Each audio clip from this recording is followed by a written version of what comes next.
Bapak, Mama, saudara-saudari yang ada di seluruh tanah air ini, terlebih khusus di Kabupaten Sumba Barat Daya.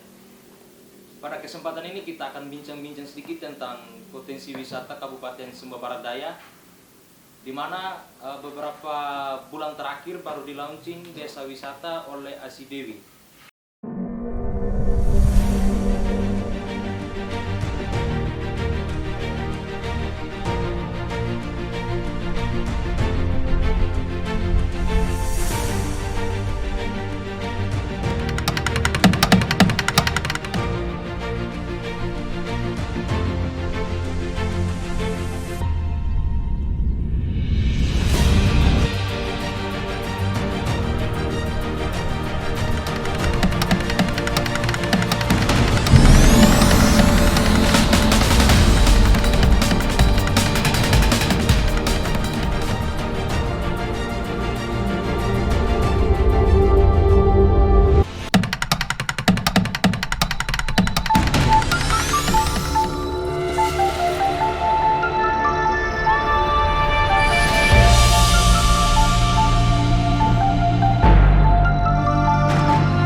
Pada kesempatan ini telah hadir bersama saya Ketua Asi Dewi Sumba Barat Daya, Afrianus Herson Mawo, biasa disapa Rian Mawo.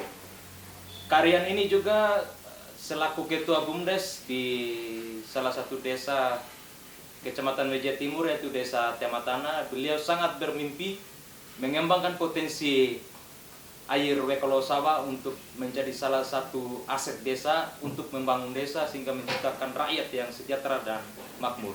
Nah, sekarang saya mau bertanya sedikit terkait tugas dan fungsi Asi Dewi di Kabupaten Sumba Barat Daya. Seperti apakah atau sejauh mana mitra kerja antara Asi Dewi dengan dinas terkait, yaitu Dinas Pariwisata, dalam mengembangkan potensi-potensi wisata guna untuk membangun daerah Sumba Barat Daya.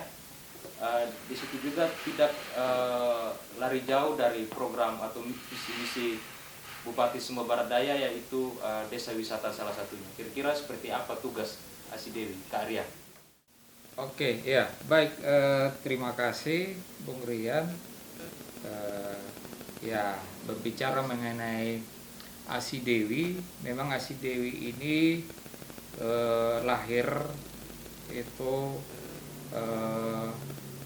memiliki kepengurusan mulai dari tingkat pusat, diketuai oleh Bapak Andi Yuwono selaku Ketua Umum, dan di Provinsi NTT sendiri itu diketuai oleh Bapak Yanto Megakore.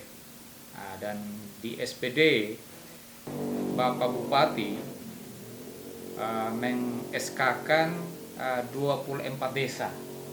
24 desa di Kabupaten Sumba Barat Daya ini bekerja sama dengan LIPI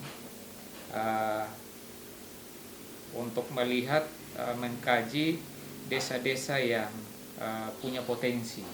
Jadi lahirlah 24 desa itu yang di SK-kan oleh Pak Bupati. Nah, dari 24 desa inilah maka berperan, maka lahirlah pembentukan kepengurusan Asidewi di tingkat Kabupaten Sumba Barat Daya, DPC Sumba Barat Daya. Nah, memang Asidewi sendiri mempunyai visi, yaitu spirit kearifan lokal menuju desa wisata hebat, bangsa bermartabat. Nah, gitu. Jadi melihat bahwa memang kita berbicara potensi desa wisata, memang belakangan ini menjadi idola bagi wisatawan. Nah, gitu. Lebih khusus kita juga di Kabupaten Sumba Barat Daya ini, bahwa kita memiliki potensi yang sangat luar biasa, dan dengan potensi yang hebat ini tentunya menjadi peluang bagi kita sebagai masyarakat Sumba Barat Daya, lebih khusus bagi masyarakat di lokasi-lokasi, destinasi-destinasi desa wisata yang ada. Nah, oleh sebab itu masyarakat menjadi subjek, menjadi pelaku utama.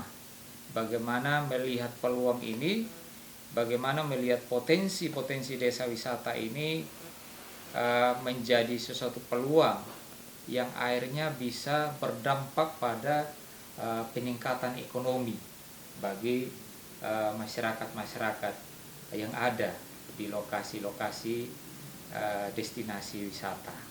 Dan memang kami dari Asidewi itu ya, kami juga sangat berharap dan kami sangat mendukung dengan program Pak Bupati lewat 7 jembatan emasnya, yang salah satu itu adalah program desa wisata. Nah, sehingga kami dari Asidewi kami sangat terbuka dengan pemerintah Kabupaten Sumba Barat Daya. Kami siap memberikan apa yang kami punya, baik itu pemikiran maupun tenaga, untuk kami bisa sumbangkan untuk bisa membantu pemerintah dan juga bisa membantu masyarakat-masyarakat di lokasi-lokasi destinasi desa wisata ini, untuk kita bisa mempersiapkan menjadi desa wisata yang benar-benar siap, yang wisata yang bisa kita jual, yang bisa kita tawarkan bagi wisatawan-wisatawan yang datang, sehingga menjadi destinasi yang menarik. Nah, begitu. Mungkin itu dulu, Bu Brea. Terima kasih Karian. Saya menyimak bahwa konsep dari Asosiasi Desa Wisata ini sangat luar biasa untuk meningkatkan pembangunan di daerah ini lewat wisata-wisata yang ada. Nah, kira-kira seperti apa sih daya tawarnya Asidewi ini kepada Pemda, atau konsep-konsep yang substansi atau yang menjadi prioritasnya Asidewi untuk bisa mengaitkan program 7 jembatan emas itu sendiri guna untuk mempercepat pembangunan daerah ini lewat wisata? Kalau kita melihat kendala kita yang ada saat ini adalah bahwa kita memiliki potensi, tetapi ya sebagian besar masyarakat kita itu belum melihat bahwa itu adalah potensi yang bisa kita jual, yang bisa bermanfaat bagi masyarakat. Nah, gitu. Sebagai contoh, ya misalkan di tempat saya, yaitu desa wisata di Desa Tematana, dalam ini yang Waikelosawa. Nah, gitu. Artinya Wekalosawa ini sejak dulu, artinya tempat ini sudah menjadi tempat yang favorit sebenarnya. Tempat favorit yang tidak sedikit wisatawan yang datang berkunjung, tetapi selama ini tempat itu dikunjungi secara gratis. Nah, gitu. Dikunjungi secara gratis, tidak berdampak bagi masyarakat. Nah, ini sangat disayangkan. Nah, karena apa? Karena itu tadi kita dalam ini pemerintah desa juga masyarakat belum mengerti bahwa, dan juga belum paham bahwa itu menjadi sesuatu potensi yang bisa berdampak bagi masyarakat setempat. Nah, oleh sebab itu, dengan berkembangnya sekarang desa-desa wisata yang ada, ya kami dari ASI Dewi, ya kami sangat terbuka untuk kita sama-sama melihat dari setiap potensi yang ada di desa-desa wisata tersebut, apa yang mereka butuhkan. Itu tentunya beragam. Nah, dan kebanyakan adalah yang belum siap di tempat-tempat wisata itu adalah SDM masyarakat kita. Nah, ini yang perlu benar-benar yang harus kita persiapkan. Nah, jadi SDM ini sangat perlu karena kalau kita melihat beberapa kita pernah dengar beberapa waktu yang lalu, bagi wisatawan yang berkunjung ke lokasi-lokasi desa wisata itu sering dapat gangguan. Nah, gitu. Mereka sering dapat gangguan, diintimidasi, dimintai uang. Artinya bahwa kenyamanan mereka itu terusik. Mereka tidak nyaman. Nah, gitu. Jadi mereka datang mau menikmati keindahan alam kita, tetapi mereka tidak nyaman. Nah, tentu hal ini sangat sadar atau tidak sadar sebenarnya juga merugikan kita sebenarnya. Karena apa? Ya itu tadi, kesadaran kita masyarakat ini mereka belum tahu bagi wisatawan ini mereka datang dampak buat kita itu apa. Nah, gitu. Nah, oleh sebab itu makanya dalam hal ini ya kami juga dari ASI Dewi siap untuk kami berkolaborasi baik itu dengan pemerintah daerah maupun dengan desa-desa yang yang memiliki potensi desa-desa wisatanya, mungkin yang ingin mau desa wisatanya mungkin lebih dipersiapkan untuk dikembangkan ke depan. Ya kami dari ASI Dewi kami siap membantu. Mungkin dalam hal bagaimana mempersiapkan masyarakatnya, kita kasih mereka pemahaman, dan juga dalam hal tentunya di lokasi-lokasi wisata ini tentunya harus ada pengelola. Nah, itu. Nah, pengelola ini biasanya datang dari biasanya ada yang dikelola oleh BUMDes, nah, dan juga ada yang biasanya dikelola oleh kelompok sadar wisata, oleh Pokdarwis, ada juga yang dikelola oleh kelompok komunitas adat. Nah, seperti yang kita tahu di Ratenggaro itu dikelola oleh kelompok adat. Nah, gitu. Nah, artinya bahwa pengelola ini juga harus dipersiapkan. Nah, gitu. Di samping kita memberikan sosialisasi kepada masyarakat, memberikan pemahaman tentang pentingnya bagaimana mereka menjadi tuan rumah yang baik, bagaimana mereka melayani wisatawan, itu perlu kita memberikan pemahaman kepada mereka. Dan tentunya bagi pengelola ini, tentu dalam hal kita mempersiapkan mereka dalam hal manajerial. Nah, bagaimana mengelola baik itu dari segi manajemen pembukuannya, terus manajemen pegawainya, dan juga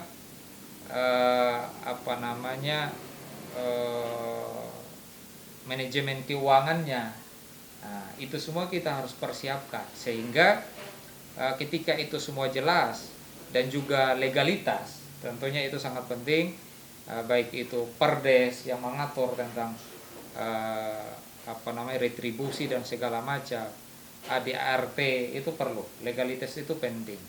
Nah, sehingga kalau itu semua kita sudah persiapkan dengan baik, maka tentunya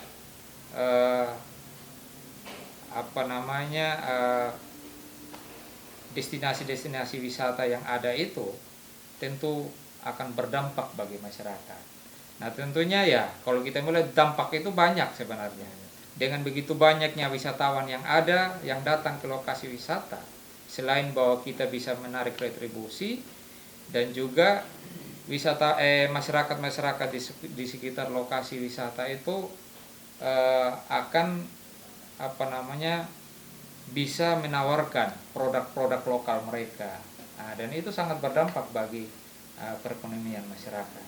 Nah, gitu. Kemudian Ya, kira-kira menurut kalian terkait kesiapan masyarakat itu sendiri untuk menjemput atau menata wisata itu kira-kira seperti apa? Nah, sejauh ini kira-kira seperti apa sih kebijakan pemerintah untuk bisa memfasilitasi masyarakat itu sendiri yang maksudnya yang berada di lokasi wisata itu. Nah, mungkin ada konsep atau strategi yang disiapkan oleh Asidewi untuk bisa mengembangkan potensi-potensi masyarakat itu sendiri dalam merawat atau menjaga keindahan wisata itu sendiri. ya, memang kami Asidewi adalah asosiasi yang non-profit. Ya, kami tidak punya dana, kami juga tidak mengelola dana. Tetapi yang kami bisa tawarkan dari kami Asidewi adalah ya memang kami membuat program kerja. Nah, program kerja yang kami tawarkan dan kami coba sinergikan dengan berkolaborasi dengan pemerintah. Dalam hal ini pemerintah yang punya dana, karena kita tahu pemerintah juga kan punya dalam 7 jembatan emas itu mereka punya program desa wisata.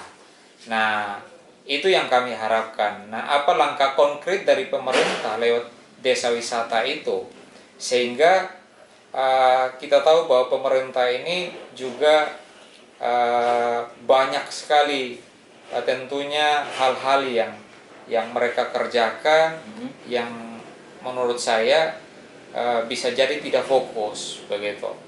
Nah, jadi kami dari Asidewi ya memang